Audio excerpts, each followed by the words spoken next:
नाशिक जिल्ह्यातील पाणी मराठवाड्याला सोडताना राष्ट्रवादीचे नेते शरद पवार यांच्याशी सल्लामसलत करूनच पाणी सोडण्यात आल्याचं जलसंपदा मंत्री गिरीश महाजन यांनी स्पष्ट केले।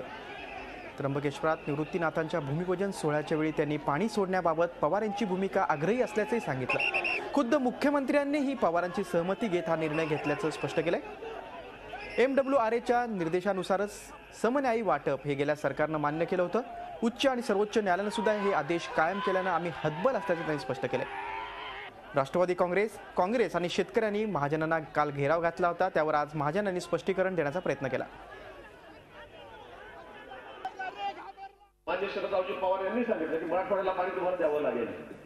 दूरदर्शनवर सांगितलं, मी गेलो त्यामुळे असं करून चालणार नाही। काही लोक ताण्याने मरतायत, जनावरं मरतायत, असं करून चालणार नाही। त्याची भूमिका योग्य आहे, रास्त आहे।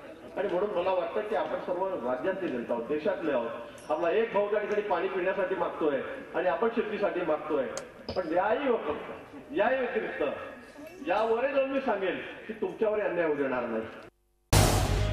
झी 24 तास रहा एक पाऊल पुढे।